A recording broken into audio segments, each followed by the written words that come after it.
All right, this episode is a little bit different. I bring on my friends, Eric and Emily Orton, who took their family and went and lived on a sailboat for a year. This is something that I've always wanted to do.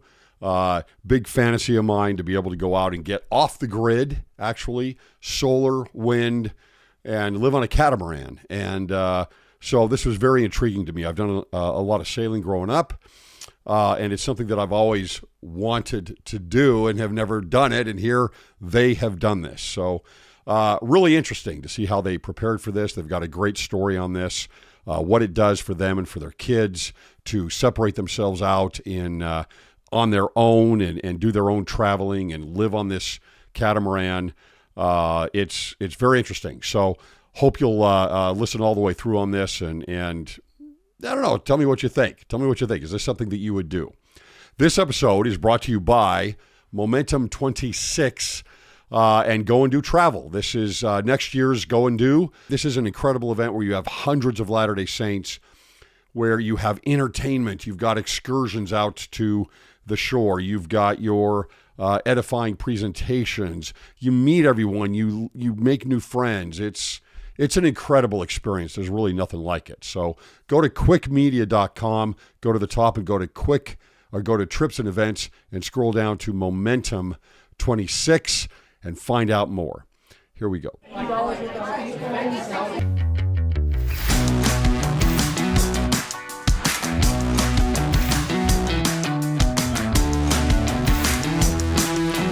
All right, welcome to Cwic Show. My name is Greg Mattson, and I am your host. In this episode, we bring on Eric and Emily Orton, who I met a few weeks ago on the Momentum West cruise. Guys, how are you doing? Doing so well. Thanks for having us. It was so fun to meet you. Yeah, great to be on a boat together. And in person. Great to be on a podcast together now.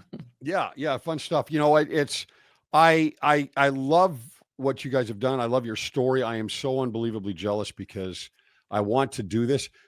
You guys spent a year, is that right? A year sailing with your family? That's right. Yeah, living on a boat. Okay. So it has taken me 30 years to get my wife on board, no pun intended, to get her to say, okay, yeah, I would love to go off the grid and actually live on a sailboat and just sail the world, and at least for part of the year. And so we're kind of moving toward that right now. That's what we'd love to do. So I love hearing this type of thing. And what I want to do is I want to tell your story is really compelling. And I think there's so many lessons that you have taken from this. And so I want to go over those as well. Will you guys just start with your story? What was going on? How in the world did you end up going from where you were in New York to saying, hey, we're going to go out and leave everything behind and take our 5 kids and just live on a boat on the ocean? Oh, yeah. We'd love to share this. I mean, I think for me, it was the biggest surprise. I never would have expected this from myself because my starting point or my intro point, I think I was about 35 years old and I was still afraid of the deep end of the swimming pool, traumatized by commercials for Jaws. So I'll just let Eric take it from there. Just putting out there how unlikely a participant I was in this. So I understand you're playing the long game. If it took your wife 30 years to decide that was a good idea, that's not unusual. And it's no fun if they don't want to be there. So you're taking the right path. You want to take it? For sure. So we were living in New York. Our kids we had 3 kids at the time. And I was working in the theater industry. I managed Broadway shows and tours. That's why we were living in New York. And I had left the show Wicked. I was managing the tour of Wicked, and I left that to launch out and do something on my own. And the show raised all the money and everything. It was a beautiful production, but it was a complete financial flop. What is a show about a family that moves aboard a boat? Yeah, the deep irony of it is that it was a show about Noah's Ark. So it was sort of family of 8 on a boat. Yeah, it wasn't until our book 7 at Sea came out that our agent asked that question, and I told her what the show was, and she's like, really? Like, you can't even make this stuff up. But before I forget, I wanted to just go on a little bit of a tangent here. That is a really interesting comparison. I had never thought about that. Noah's Ark. Mm-hmm. It's like, I mean, just going into what you guys are going to do, it's like, okay, we're going to separate ourselves from the rest of the world, essentially. Mm-hmm. I mean, to some degree, right? That's I've never even thought about that. Yeah, It's to some true. degree. And at least participating in that show, it's really interesting because the family is together. And when you're together like that, and there's really nowhere else you're going to hide your flaws and your frustrations and your sort of conflicts with one another. And so, It's like, and here I am. This is me. yeah, this is me. And I can't like go take a break on the other side of town and come back refreshed. It's like, we're here. So that was a good preview. Still not expecting that we would ever do something like that. But when it came to our turn, we realized that was true. And that can be one of the hard parts and one of the amazing benefits. It's like, you just can't run away from that. You have to deal with it. But here, go ahead and tell, because you said we had 3 kids. We were well on our way to 4. Yeah, we were expecting our 4th. And so I had this show just tank, and but I still had to feed my family. So I went and I got a temp job downtown, and I was in Lower Manhattan in the financial district. And I was just, actually, I'll say this. Opening night of the show, The Ark, that I was telling you about, Emily went into labor and gave birth to our 4th child, our son. Wow.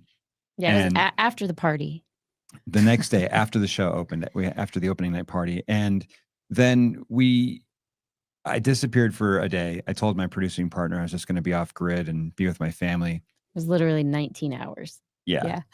And while I was in the hospital, the reviews came out, and her and our management team made the decision that the show didn't have legs and that they were going to post a provisional closing notice without checking with me, the lead producer.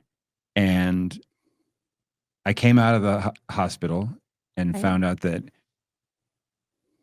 the show was going to close. We were going to lose all of our money, all of our investors' money, and I was going to be unemployed, and I was going to feel absolutely humiliated because within a week, I ended up on the cover of a magazine called Crane's Business New York for a roundup article about why the off-Broadway business model was broken. Oh, and wow. So it was. No, seriously, friends taking cabs around town would text him and be like, "Cranes, really, Eric?" Just like finding his face on the cover. And I have to say, like, it continued because as they put out different editions, they, for whatever reason, liked that cover so much, they used it as the ad for get your own subscription. And so for years, it just continued on and on. Like, here's my face, the poster boy for failure. so I just found myself devastated, really. And yet I had to pick, after a few weeks of feeling sorry for myself, I had to pick myself up and get back to work just to take care of our family. And I got a job, Lower Manhattan, working nights as a temp at an investment bank. And I just wanted to disappear. I didn't have a phone on my desk. I didn't want to talk to anybody. I wasn't telling anybody where I was or what I was doing. And it was just a really, really hard time. And I would take these dinner breaks and walk along the Hudson River, because my office was right down by the Hudson River. And I would see these sailboats kind of around sunset. And I'd be on the phone with Emily, and we'd be talking through how to dig ourselves out of the hole that we found ourselves in. And I would describe to her what I'm seeing, and she could tell that something was kind of clicking in me. And she said, maybe you need to take a closer look at this. And when I found out that the boats were coming out of a sailing school immediately downstairs from where I work, she got persistent. And she said, I think you need to explore this. I think you need something like this right now as you're recovering. And I'm like, hey, we're barely covering the bills. I'm not going to like pick up sailing as a hobby, because what I knew about sailing was that you had to be rich, you had to be well connected, and you had to maybe have some kind of history, have grown up around boats, sailing. and you probably need to enjoy drinking. None of which are true for me. Yeah, you always see the people out there either on board or afterwards just having a drink and going over the sail together. So she really persisted, and finally I got up the guts to go down to work early one day, and I went down to the dock and I stepped across into this school, because it was just kind of like a floating houseboat type thing in the marina. And I walked in and I was like, hey, I don't know anything about sailing. How does this work?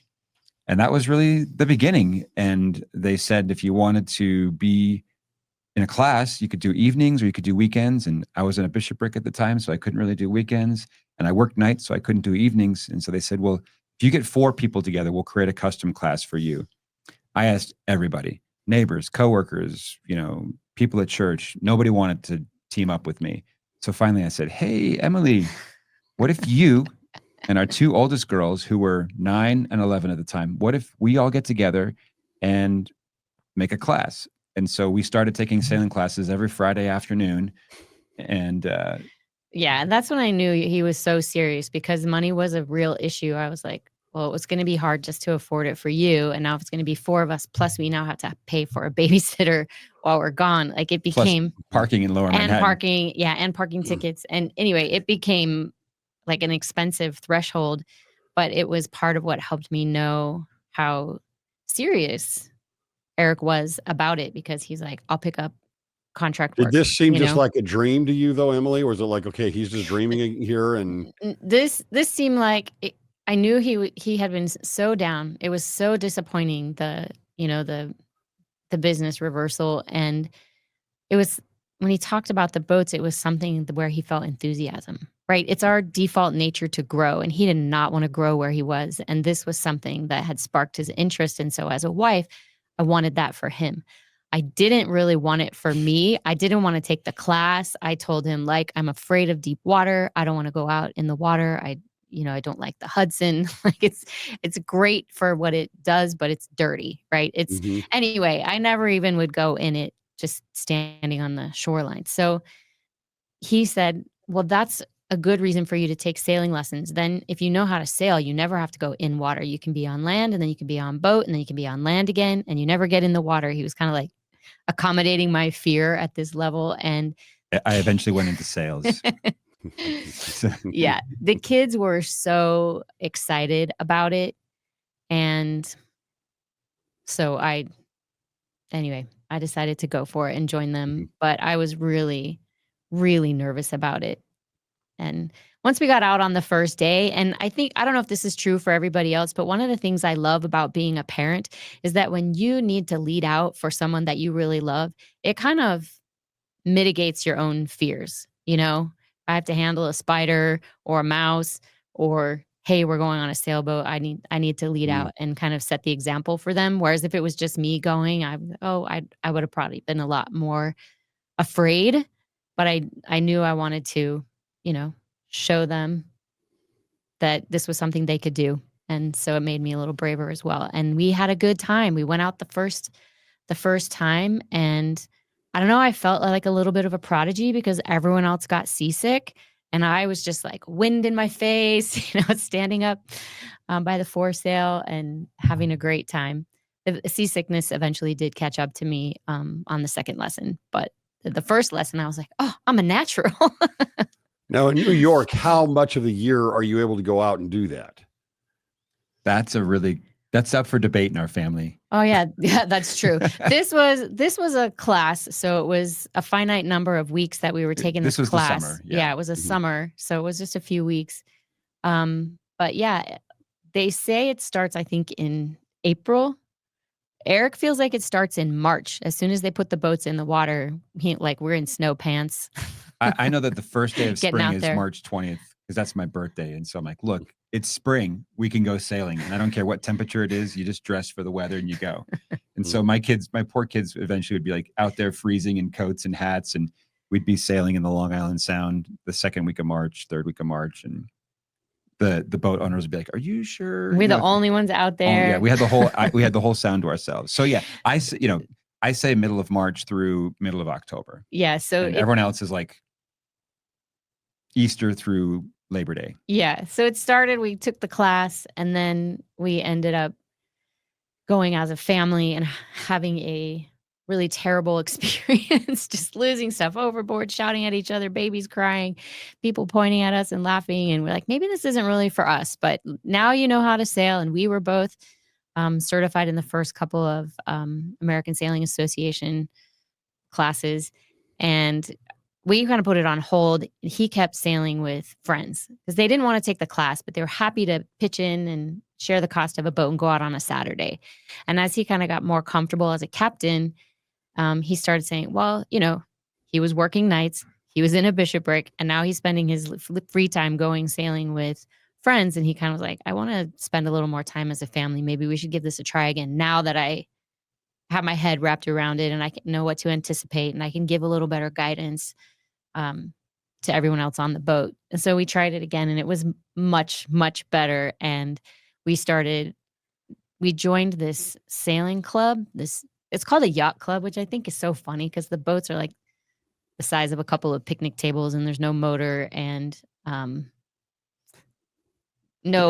frills. It's all beat up, but it was cheaper than getting cable and we could go out. We'd go out 2-3 times a month as a family. And it was so maybe a little bit like Noah's Ark without the devastation that we're away. We have no cell service. We just look at each other, read aloud, sing aloud, take turns at the tiller. So the kids started to develop that skill. Sometimes if it was warm, they would, hop off the boat and swim around for a little while. Sometimes we'd get keel over and get tipped in, just. So you say tiller. So what kind of, for the class, what kind of boat are you talking about here? What boat were you in? Oh yeah. I think they were J24s. Okay. Yeah. They're so small. So no motors. They would just take us out on a launch boat to it. It would be tied to a mooring ball. We'd put up the sails and we would just go out into the sound. And they were very, very simple boats. It was sort of like 2 benches down the sides where we would sit as a family and a little bit of a cubby underneath the mast where you could go. And a lot of times our youngest daughter would go in there with our middle child while we got everything set up. It was so small that just getting the sails set up, the boom, this big metal bar that comes across the length of the boat, you could get hit. I know a couple times you ended up with a bloody head. And so it was like, hey, little kids, small people, you go below until we're all set up. Because we now had a baby. We had our 5th child, our daughter Lily with Down syndrome. And so her brother Eli, and then our 3rd daughter, they would be relegated to that little cubby. And then the rest of us would rig the boat and then we'd go sailing. But I think they were J24s. We took out a J24 once. I didn't know this, down in Dana Point, California, where they had a J24 that we rented. I saw the sign when we got back, but we had gone out and grabbed a bunch of lunch, things for lunch and take it out for the day. And I was, I'm not an expert sailor, but I'd sailed quite a bit. So we take this J24 and we take it, out into the open ocean. And that's what I want to do. That's what I like doing. And I come back and I bring it in and I see these guys looking at us and we come back to the dock and there's this sign that says, please keep boats in the harbor. Whoops. Like, oh, okay. I'm glad I didn't see that before we left. Better to ask for forgiveness than permission, right? Yes. Yeah, I feel that. I know when we go to places and we climb all around and then we come back. No climbing. Oh. Yeah. So you guys go through the classes, you start taking out the boats a lot more and then you start hatching a plan, you start getting an idea. Eric, you got something you got to scratch here? What's going on? Yeah. So I think. Yeah, I didn't know about any plan at all. I thought we had peaked out and this was like our new normal. And this is our life. Our kids are going to grow up developing this skill in a few hours an afternoon. But I was not correct. So one day I'm slowly hatching this plan in my mind and I think about it. I'm watching YouTube videos as we all do and kind of getting ideas. And it's a beautiful morning in our apartment. It's in the, did we just lose Greg? No, you're still there. We're good. Oh, okay. For some reason you went away and now all we see is. I'm just highlighting you right now. Oh, okay. Sorry about that. You can edit this out, right? Okay, go ahead. So I come up to Emily one day and our kids are all playing and the sun's shining through the window and I put my arm around her and I say, Emily, I think the 7 of us on a sailboat would be enough universe for me. And she's like, what are you talking about? And maybe you can. Yeah, no, I had a lot of different thoughts going on in my head, but it feels like a moment of divine intervention where I just said, like, look, is he serious about this? Has he really thought about this? Is he just blowing smoke? So I just said, when would you want to go? And I was really impressed because he actually had thought about it. And he wanted to go as a whole family. He wanted to go while we have our kids. He wanted them to be part of that experience. He wanted to be more engaged in their lives. And I know before we said he was in the bishopric, and then he was a bishop, and then he wasn't, and he was like, I want to be in our kids' lives, more and be with them. So yes, I think for him, it was number one, adventure, and number two, family. And for me, it was number one, family, and number two, adventure. So we were pretty close. I might have picked a different adventure, and we thought about all different kinds of things that we could do as a family, but this was the one where we had the most control. So I said, when would you want to go? He wanted to go before our oldest left for college. That gave us like 3 or 4 years from that point. And so we started looking in earnest. To be honest, from my heart, I hoped that it would, peter out at some point, that he would say like, oh, well, we tried these big, but we're priced out, or, oh, these boats are too complicated, or, oh, maybe I actually just like tootling around the sound. At no point did that ever happen. And so finally, we're actually, again, taking on extra work, and we took some more classes in the British Virgin Islands during hurricane season because it was cheaper then. But we had a great time. The world's best sailing instructor, who we actually just went out to dinner with last week. Yeah, we just got back from the Virgin Islands 2 days ago. Yeah, taking a group out. And on that trip, we were on like what, a 47 foot monohull called Barnaby, and I kept staying on deck while everyone else kept going in the water. And I just thought, like, we are talking about, we want to live on a sailboat with our kids. We're telling our kids this is what we want to do. This is why we're here, taking these lessons to see, how it would work to get more certification on bigger boats. You don't have to if you're just going to go buy your own boat, but we wanted to explore varieties and see what would be the best fit for us. And instead of it sort of fizzling out, it was just growing and growing. And I just realized it's not going to be sustainable for me to not get in the water. And that's not a good example for my kids, like I mentioned earlier. And so for me, that was a transformative trip because everyone else was off snorkeling, and I just had to buck up and give it a try. I said, if I can just be brave for 5 minutes, I'll put my face in the water. I jumped in with some fins and a mask, and it was really scary. Even though the water was only 15 feet deep, I'd never gotten out in water that deep before. And a big creature went past me, and it turns out it was only a sea turtle, but it really spooked me. And so then I was just kicking like a crazy person and praying, and and I made it to the reef, and then everything changed. It's so different than watching a nature movie, and I felt like I was inside, in Finding Nemo or something like that. Just purple sea fans and golden brain coral, and I could hear the little tap, tap, tap of fish pecking away, and just fish in all different colors. And there was what I know now is called a parrotfish, and it has a very smiley, friendly face. And it kind of was like the maitre d' there to greet me to the reef and kind of show me around. And I just started following it, and I completely forgot to be afraid. And it was such a surprise. I thought that fear was so deep. I thought it was part of my identity. And it turns out I've heard this phrase, it was like a mile wide, but only an inch deep. So once I pushed past that inch, it opened up this whole new world for me. And Eric found me and wanted to swim back and together. And I said, I don't want to swim back. Like, this is my new favorite thing. And so for me, that was such a huge experience because it opened up the ocean. It gave me some actual enthusiasm for this instead of just like, well, I'll see how far my husband's going to go with this. I really joined the project at that point in my heart. And then it just changed my relationship to fear, because then I realized things I'm afraid of, I can just head straight at them. I'm probably afraid of them because there's something good for me on the other side. So that was a huge step in our overall journey. And then, do you want to? Yeah, then we got home. We were excited about it, and we were officially able now to charter boats. We had enough training credentials that we could charter boats, and so we started to do that. We would get a boat. First we took out some other couples in the Virgin Islands. Then we took our kids out in Florida and the Florida Keys so that they could try it out. I started to do help people move their boats from one place to another for a variety of reasons.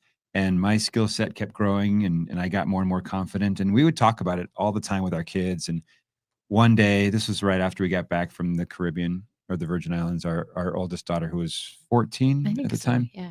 she said, I hear you guys talking about living on a sailboat a lot, but do you actually have the guts to do it?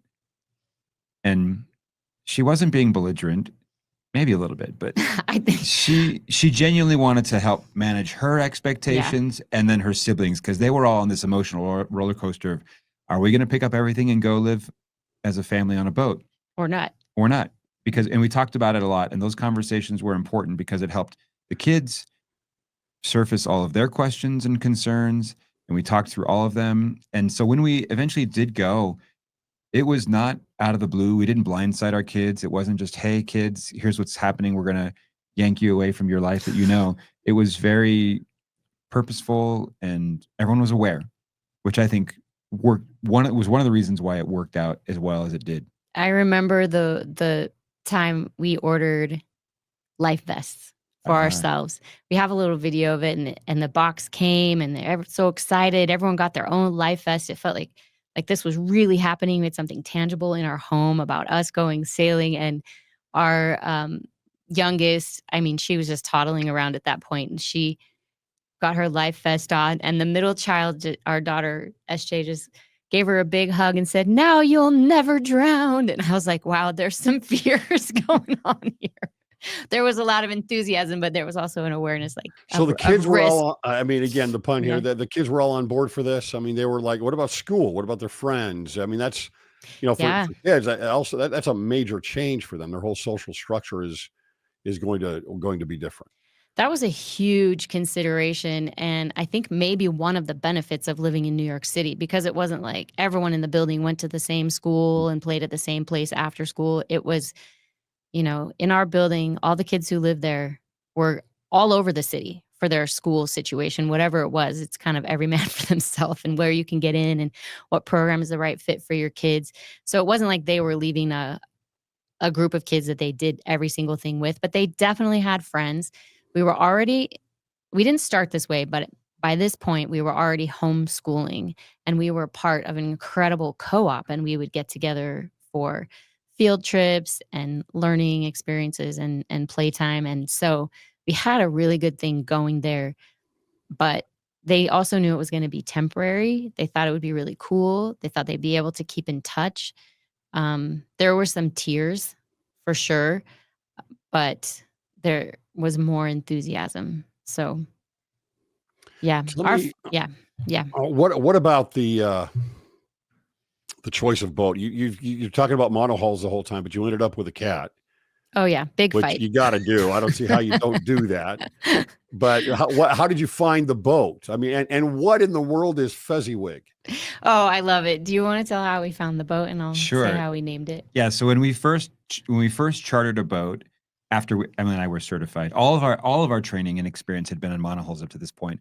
And I just thought, you know what, there's a lot to consider, and maybe a catamaran would be good for us. Let's just try it out. So we chartered one, and we brought three couples of friends that were with us, and we tried it out. And at the end of that week, I was sold. I was like, this is so comfortable. It's so stable. And yeah, it's just like, it's a floating house.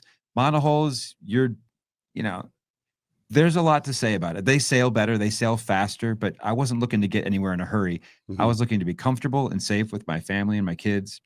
And so I was sold on catamarans. Emily was on team monohull for a long time. And I'll let you speak to what. Well, one of the things I loved about the monohull is that there was when you would go below decks, there was a central gathering place, and then everybody's rooms was off from that. So you could be in one spot, you could kind of check on every single person. Whereas on the catamaran, I'm going to be on the completely opposite side of the boat, where I can't hear or keep tabs on what's happening in the other hull. And I was really uncomfortable with that idea. Okay. So we did move. What I do love about the catamaran, though, after we sailed it, was that it was really stable. It has a really shallow draft, so you can get nice and snug up close to islands or wherever you want to set your anchor. Yeah, especially if you're going to be in bad weather. And then um, they have all these redundancies built in, with double engines. And if one side starts sinking, the other side will keep floating. So anyway, there were a lot of safety considerations as well, that as you could set your drink on a table and it probably wouldn't spill. Yeah. And this was a 38 footer, right? Yeah, Yeah. 38 And foot what was the lagoon. brand? What was It it? was a lagoon. Lagoon It was a 38. lagoon. Okay. Yeah. So it was Yeah, I'm 20. Team Lagoon all the way. Absolutely. Yeah, it's w- awesome. If anybody's looking at a boat, one of the things I love about the lagoon is that the salon or the kitchen area is all up above. And so you have a 360 view of the ocean while you're in there cooking dinner, eating meals or whatever, instead of being shoved down below. Yeah, and Not comfortable. that's the case for most catamarans. Yeah. But yeah, and to your question about Fezziwig was Scrooge's boss in A Christmas Carol. Okay. And Fezziwig was when Scrooge goes back to visit his time with Fezziwig, he goes to this fantastic Christmas party where everybody's invited. And, Fezziwig was his boss and they worked hard all year round, but they also played. And they didn't wait until, Scrooge was sort of slowly losing the love of his life because all he did was work. And anyway, Scrooge was sort of the example of all work and no play. And Fezziwig was the example of just take breaks, play as you go, celebrate life. Don't wait for it to all come together before you decide to be happy and joyful. And so Fezziwig was sort of our way of saying, we're just going to enjoy life while it's happening. And we're not going to wait for some payoff later on that may never come. Yeah. And then we were going to have a little blog to go along with it to keep our family up to date. And one of the things we noticed was that if you tried to search Fezziwig, you got every single community production of A Christmas Carol come up ever. And so we thought, well, let's spell it a little bit differently. Instead of using the I, we put in a Y for Yankee, because when you have to say your boat name, you spell it out in, what is it called? So, like the NATO. Foxtrot, Echo, Zulu, Yankee, Whiskey, India, Golf. Yeah. Is how you would spell our name over the radio. Yeah. So we're like, we're coming from New York, so we'll put Yankee right in the middle of our spelling of Fezziwig. And anyway, we loved it. Yeah, the name is near and dear. And actually, when we sold the boat, the couple that bought it, they liked the name so much that they kept it. So every now and then we get a report from, hey, I saw your boat in Grenada, or hey, I saw your boat in, the Bahamas, or, wherever it happens to be, because it's still got the same name. Yeah. So you guys are launched out now with your family. You're heading out on your 1-year adventure. How did it go? I mean, were you after the first couple of weeks, like, this was a horrible idea? Or is this the greatest thing ever already? Or how are you feeling about this thing? And do you already have this planned for a year? I mean, it's like, this is going to be a year. This is what we're going to do. But how does it start out? I think we were secretly hoping that we were maybe ahead of our skill set or how the world was at the time, but we were secretly hoping that we would be able to turn it into multiple years and get some kind of remote work happening. That's what we thought going in. We were like, we're going to go through the Panama Canal. We're going to go all around the world. We're going to go across the Atlantic backwards. We just had all kinds of plans. And then we arrived, and that changed our perspective significantly. Within a day, we felt like we had made the stupidest decision of our lives because Eric, right. We get to our boat. We'd never actually seen our boat. Actually, we were buying it in the Caribbean in St. Martin, and we had an inspector go down and take a look at it before we purchased it, but we'd never actually been there. So we get down there, and they had agreed to do a list of things before we closed on the boat. And we got there, and some pretty significant things weren't done. There was no mainsail on the boat. One of the engines was super clunky and smoky, and a few other things. And so we just had to kind of wait around. Eventually the sail came, and that got installed, and the engine still wasn't working, but we were quickly realizing that everything in the Caribbean was way more expensive than we thought. We were overwhelmed by the complexity of the things that we wanted to do to the boat to make it livable, We wanted to put in a water maker and solar and wind so that we'd have a lot of, independence to be off grid. And that was getting really, I'm not an electrician. I'm not a plumber. I'm handy in a lot of ways, but not those ways. And so, and having somebody else do it made it even more expensive. And so we were just feeling snowed under, and we were really regretting our decision. And we just thought, maybe what if we just sell the boat back? I'll go ask for my job back. Maybe they'll just hire me back on. We can get on a plane, fly back to New York, and just sit out the winter in our apartment watching movies on Netflix. And before we did that, we decided to take the boat out one time just for the fun of it. I think the kids really helped here too, because they were just left at the marina while we're running back and forth to the chandlery, which is the word for a shop that sells all things boat. And they stopped us one day and said, you told us that we were coming out here to be together, but you guys are never here, and it was good. It's good to have those truth tellers in your family to kind of say, whoa, what's going on? And we realized we don't have to have everything working perfectly for us to, still have our family dinner together or spend time with our kids. And so this was sort of a combination of those things. Like, let's try out the boat one time and let's go do something, all of us together as a family. Yeah. So we picked a little nearby island. It was a national park island, and we tossed off the lines, navigated out of the harbor. And as soon as we hit the channel, everything went sideways. What we didn't know when we bought the boat was that the entrance to this location where our boat was housed is considered the most treacherous marina entrance in the entire Caribbean. It was a very protected lagoon, but getting out was crazy. It made the inside very protected, but it was just jagged rocks on both sides and really turbulent seas going out. And so the kids they were up on deck to help raise the sails, and they went flying up in the air, and stuff was crashing down inside. And it was just kind of bedlam for a few minutes until we got through the channel and nobody went overboard and nothing meaningful broke permanently.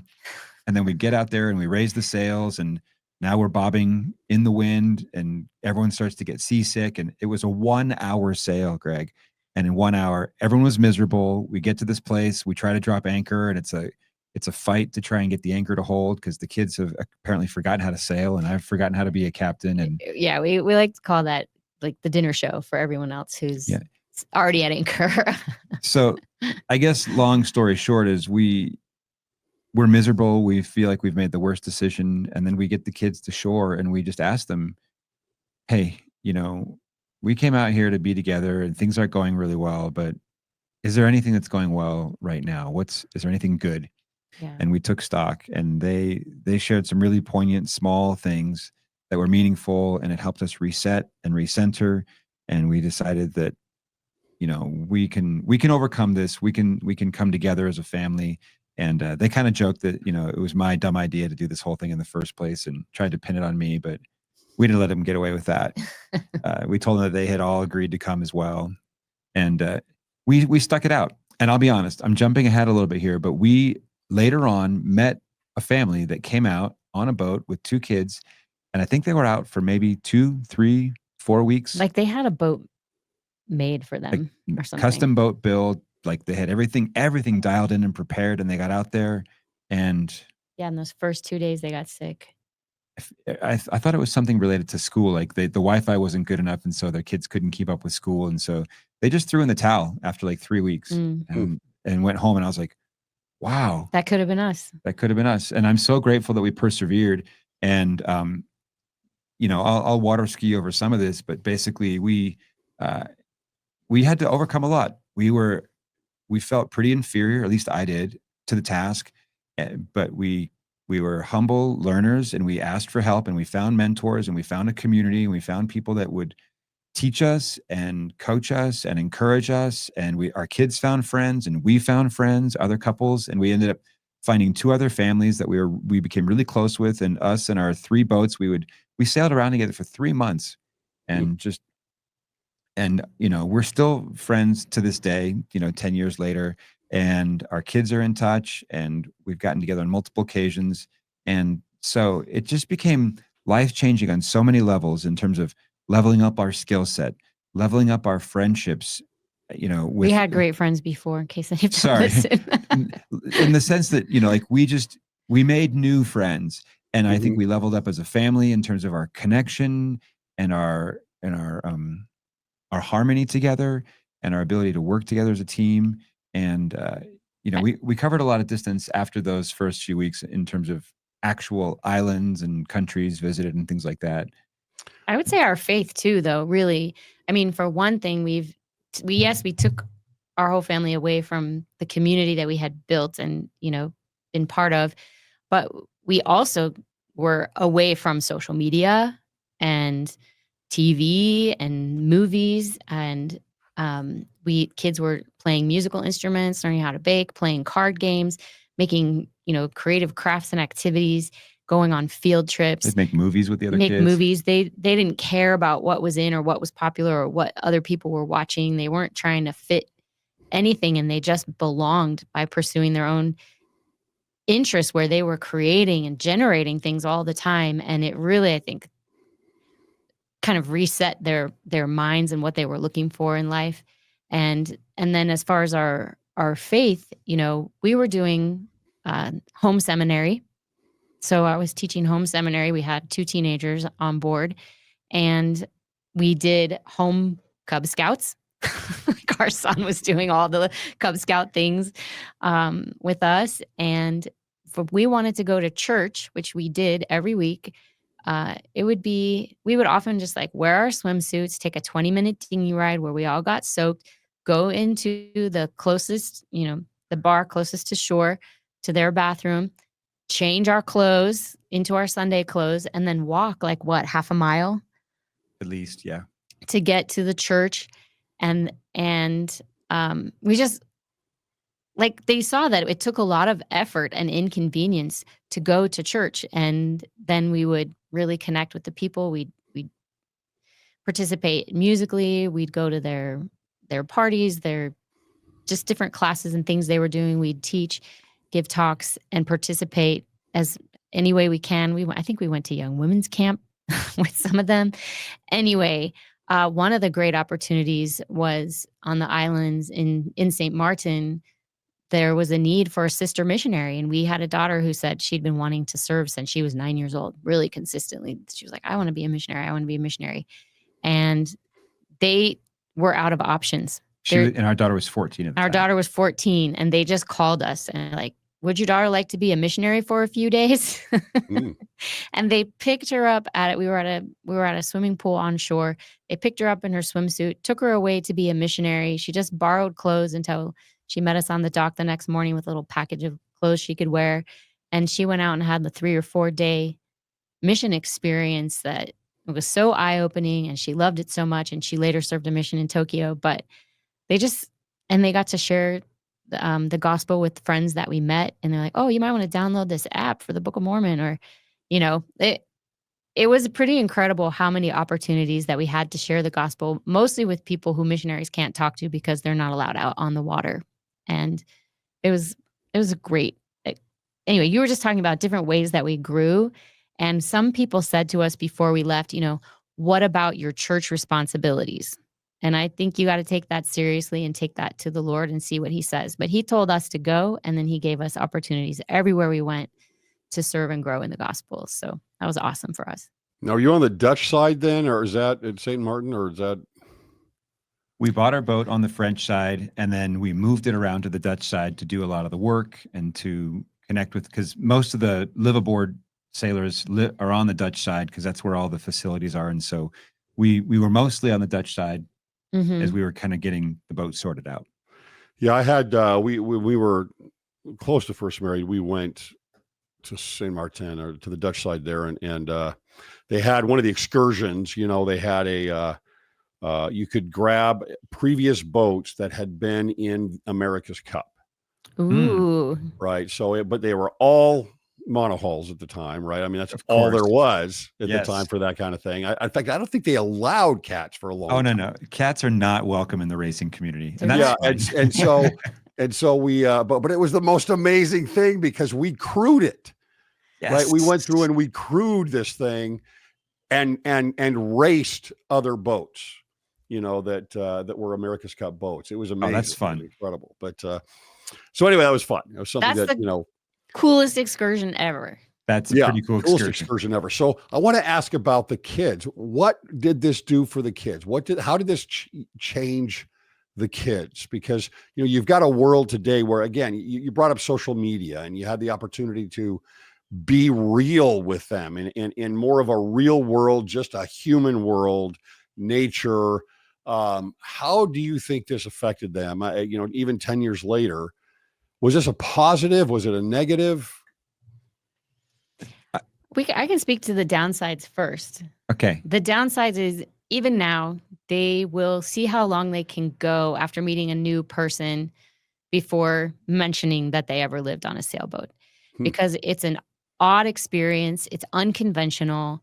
It comes with a lot of assumptions on the part of the person who hears that you did it, and it kind of others them, makes people Okay. feel like they're unrelatable, And so they usually like to get to know them and connect on other levels before it's like, oh yeah, my family did Interesting. do that. Okay. And so I have the skill. So, coming back, they were like, people like this was great for our family, but people who didn't do it have a really hard time wrapping their head around it or understanding me. And so that would I say be probably the main downside for them. And the second one being it was really hard coming back, trying to reconnect with friends who were in a consumption culture, and it wasn't as satisfying anymore. It just didn't fit the bill. And so it was a little depressing trying to re-enter socially.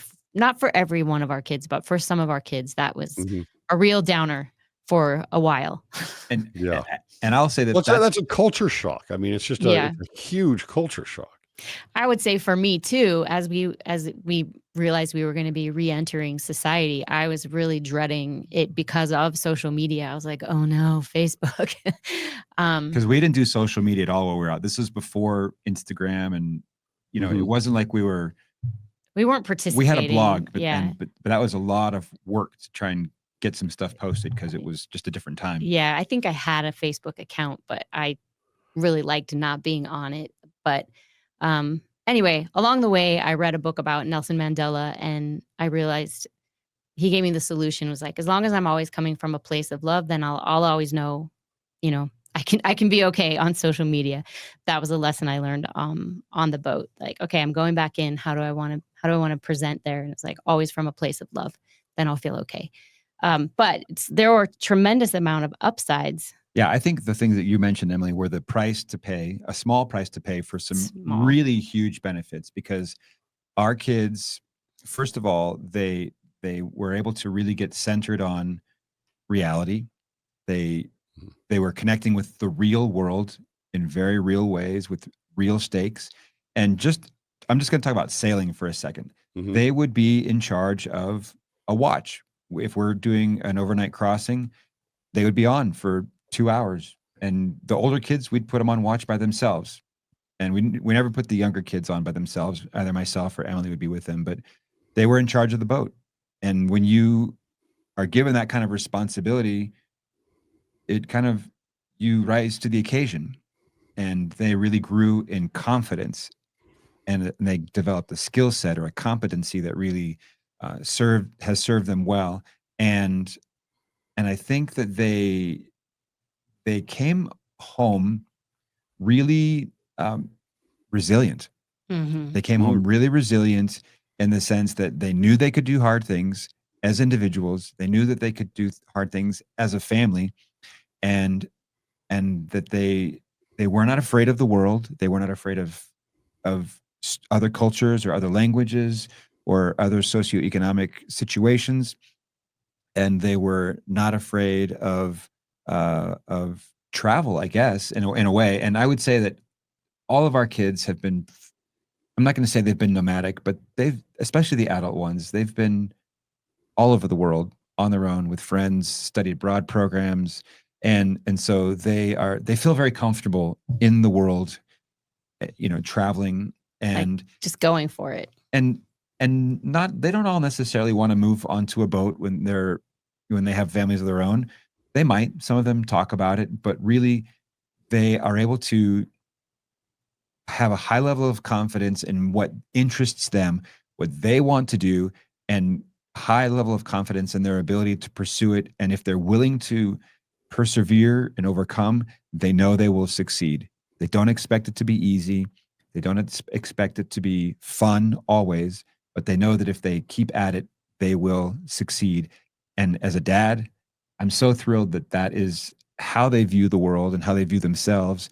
And when that's your approach, it's wide open. You can do whatever you want. Yeah, they're solution minded. And one of the daughters said, I asked her, how have you changed? How has this changed you? And she had turned 17 on the trip, and she said, it didn't change me. It made me more myself. And I think that was very wise, because we have this continuity of self. We are eternal beings, but she just felt like through the intensity, both the intensely beautiful, intensely amazing, and making really good friends really fast, trying snorkeling, all those kind of things alongside making it through storms or really boring long sails or missing your friends or whatever, all those things, she said that really helped her come to know herself better more quickly. She just went through so many new experiences in rapid succession that how can you not get to know yourself better? And I thought that was really great. And I was so grateful that,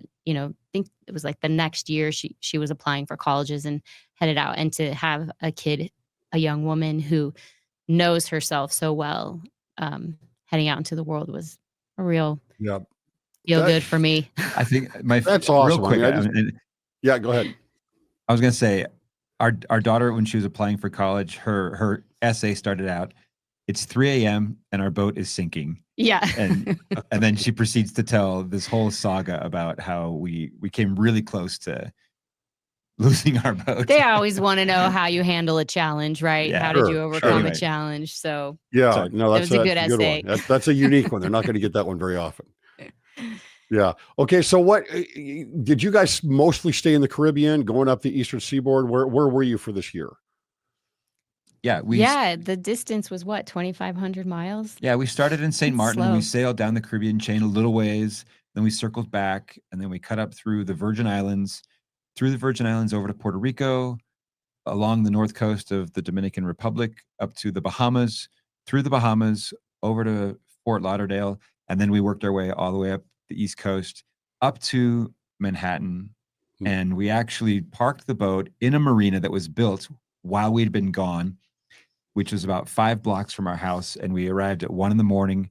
We tied the boat off to the dock to a very surprise security guard. And then we walked home. It was what is that like? You for all of you. I mean, that is so surreal after a year coming into the dock and grabbing your stuff off the boat, and it's just it was such a beautiful end. And there's some plot twists in there. And if anybody wants to read our book, I'm glossing over some really not spoiling meaty it stuff. I'm not going to spoil it for you, but we showed up at 1 a.m. for a reason, and not one of our choosing. But yeah, this poor confused security guard, I just said, look, hey, I've already spoken to the owner of the marina. He knows we're here. I'll be back at 9 a.m. And we just took little backpacks. We left most of our stuff on the boat, and we just walked home. And I'm really glad, because the original plan was that all of our friends and neighbors were going to be at the dock, and they were going to kind of cheer us on and welcome us home and take a tour of the boat. In the end, none of them ever even saw our boat, because we left the next morning to turn it over to another family that was renting it from us. But walking home, all of us kind of bundled up in now fall weather through our neighborhood, quiet. It's never too quiet in New York, but it was pretty quiet this time of night. And it was just a very gentle, peaceful finish. And then to get to our home and unlock the door like we've done thousands of times before and step in, and just to connect the dots in our brains and in our bodies, to having left that place a year prior, gone on this whole journey, and then walk back through that same door. I think, is it T.S. Eliot that says that Or you come back to the same place and know it for the To first travel time. is to come back, is to go away and to come back to the same place again and know it again for the first time. We walked in the same door where we've been living since 1999, but we are totally different people. And so that was there's a lot of learning that had to happen after the trip, but it was a really beautiful finish. I think it reintroduced us to our community as well, because we had been living there, like Eric said, for a really long time, but we lived in a Caribbean community. It's a 95% Dominicans Meaning and where we live in Puerto New York Ricans. City Yeah, is largely Dominican and Puerto Rican. in New York City, they're all coming from these like Caribbean cultures. And now that we had been to their homes, and their culture and been guests there, we understood our neighbors so much better. We understood why things ran the way they did, why they sat out on park benches in the sun all the time, because it just feels like you can never get enough sunshine after, you grew up drenched in sunshine. And so, yeah, I think we were different, and we related to our community in a different way. And I had friends say to me that I seemed different, that I seemed like I had opened up after that trip. So Did you guys ever face any bad weather? never. No, there's no bad weather in the Caribbean. I don't think we had any storms or any rain. No, we tried to avoid it, but we were not always successful. No, I mean, if you want to hear a storm story, I can tell you a storm story, but yeah, there were lots of storms. We kind of kept our eye on hurricanes and made sure that we were well out of their path, and we had to sit out on the sidelines to let some things blow by. But yeah, here's the thing, Greg, is that we started out timid and we didn't always know what to do in those scary situations, but we survived each one, and each one made us more skilled and more confident. And by the end, we never sought out bad weather, but man, we were good at riding it out if we had to. Yeah. It's all beta. The first one though was really scary, and we were the first one. We were making a crossing from St. Martin to the British Virgin Islands. It was supposed to be really good weather. It was our first crossing. It was our first night crossing. We were leaving a group of friends that we had been with for 3 months. And so we were really kind of out on our own now. And this storm just kicked up, and it was such a surprise, and we didn't really know what to do about it. So Eric, we were supposed to take night watches and share the shifts, but Eric and our daughter Allison were on the first shift when this storm kicked up, and he wasn't willing to put anybody else on deck in those conditions. And so he just stayed up all night long and turned the boat into the wind to take pressure off the sails so that they wouldn't tear, we wouldn't lose something. It was scary, but we survived. We figured it out. Another boat lost its mast in that same storm, a bigger boat than us. But this was one of the times when I knew for sure that God had wanted our family to take this trip. He kept getting little Post-it notes on my heart. This is good. This is good. This is good. And I would just say, hey, you sent us out here. Will you protect us? And if not, bring us home, whatever it might be. But on this occasion, we realized after the fact that God had already put a miracle in place for us, because with a expectation of perfect weather all night long, Eric had tied something that's called a preventer. That just means, maybe you want to explain it. You'll say it better than I do. Yeah. So the boom is that sort of metal bar that swings left to right. I know you know this, Greg. But the boom is that big metal bar that swings left to right at the base of the sail. And if the wind changes direction from behind the boat, it can throw it over pretty powerfully from one side to the other. And that's, the phrase lowering the boom. That's where you can get a concussion. You can twist your mast and rip it off. There's all kinds of bad things that can happen. And so a preventer is just a line that, if you set the boom on one side while you're sailing, and a preventer is just a line that goes from the boom down to a deck cleat to hold it in place so that if the wind does catch it, it does not throw over. And I, kind of on a whim, you could call it a whim, tied a preventer, and the storm blew in, the wind shifted, our boom could have gotten thrown over. It could have resulted in injury. It could have resulted in damage to the boat, and none of those things happened. Yeah. And so it was after the fact we realized, the miracle had already been put in place and we were really grateful. But moving forward, we got really good at lowering the sails from the cockpit and we just handled storms better. We weren't afraid of them. That's true. How many hundreds of thousands of dollars did this cost you? Oh, yeah. This is a good question. I think I include these numbers in our book, but we bought our boat for $150,000. We got a loan for it, and I think all in the whole trip cost us around $30,000. Because that's amazing. So you're looking at what's that, $2,500 a month you're living on. It was cheaper than living at home, even though cab fares were expensive up front and repairs and water maker. Once after we sold the boat and subtracted that out, and we rented out our apartment, we even rented out our minivan while we were gone before Toro. And it came out to be our least expensive year of family life. That's amazing. Yeah. That's amazing. So lastly, then, let's look at what would you say are the things that you learned the most? You've talked about a couple things about the family and faith and, what you're different people. What did you learn about yourself? What did you learn about this? What came out of it? Why do you think the Lord wanted you to do this? Some of those reasons I think are still unfolding, and we are seeing it in our kids' lives and in their families as they come up with their own designs, in companionship with the Lord.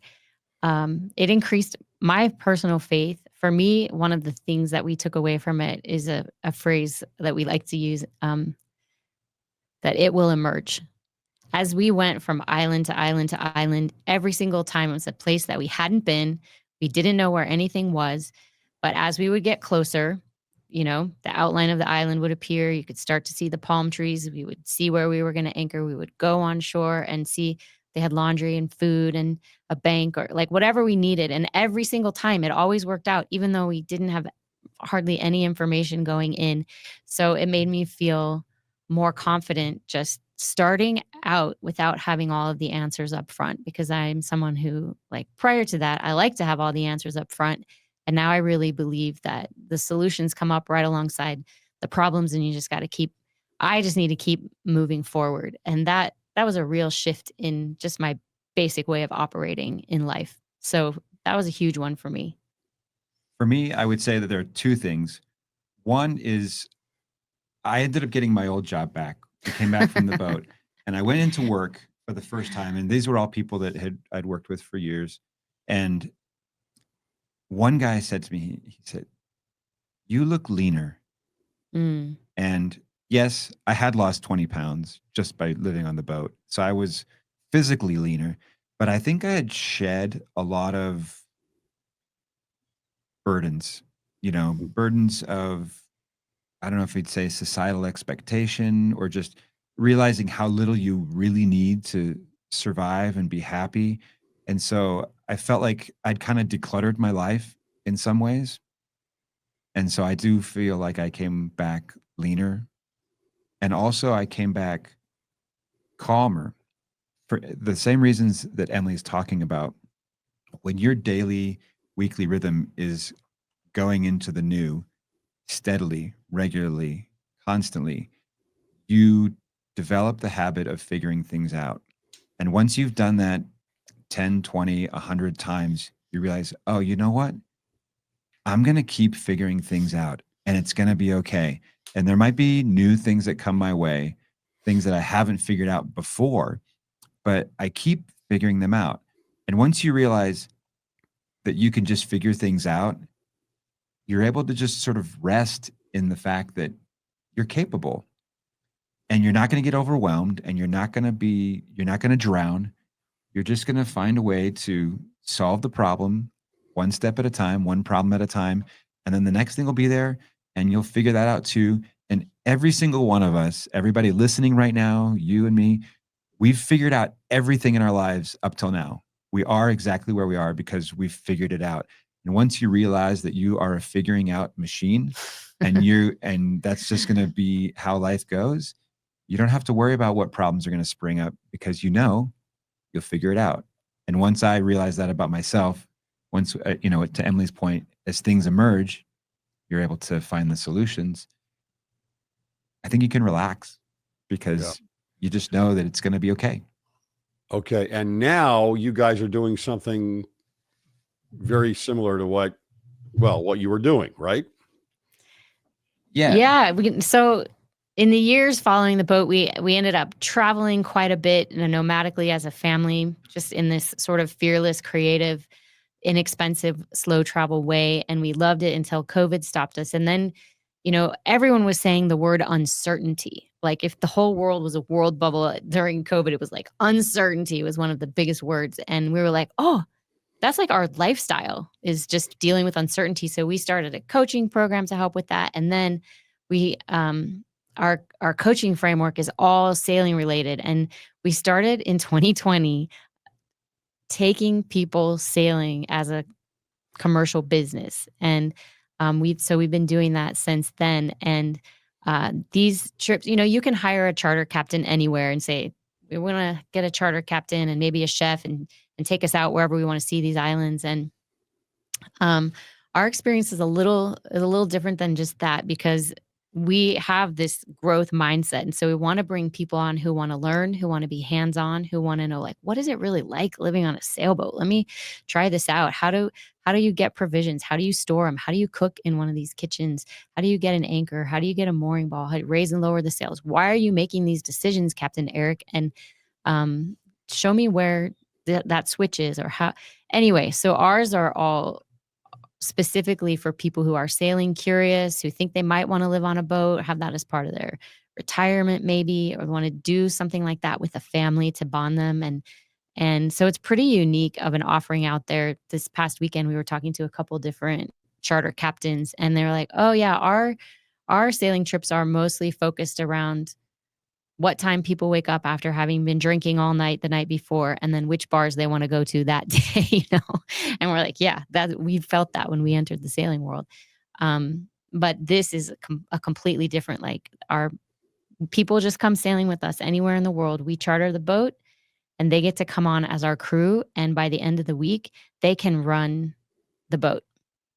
Eric teaches them enough sailing that they can do that. And they also get to snorkel and hike and everyone's hands-on. And so, I try and have the people that join us. First of all, I'll say we go out for a week at a time in different destinations all over the world: Caribbean, Bahamas, Mexico, Mediterranean, Asia. We'll go for a week at a time. And whenever you come on, my goal is to have you doing as much hands-on sailing work as you want to do.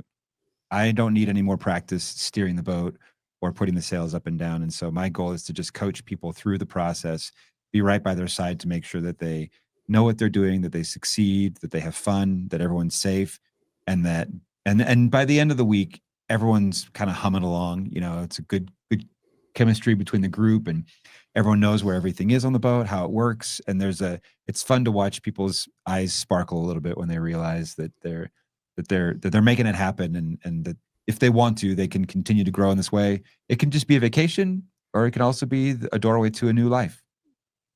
Yeah. Awesome. Yeah, it's true. All right. Well, the book is 7 at Sea. You see it here by Eric and Emily Orton. We'll put the link to that in the description. We'll also put the link to your website in there as well. Again, I'm jealous. I love hearing about this. And maybe someday we can get you out on one of our sailing trips. It'd be fun. Yeah, would love to. Or we'll see you and your wife out there. Yeah, on your boat. We'll be anchored next to each other. You just tell us where you're going to be, and we'll come visit you. We'll join you. Yeah, awesome. Sounds good. All right, guys.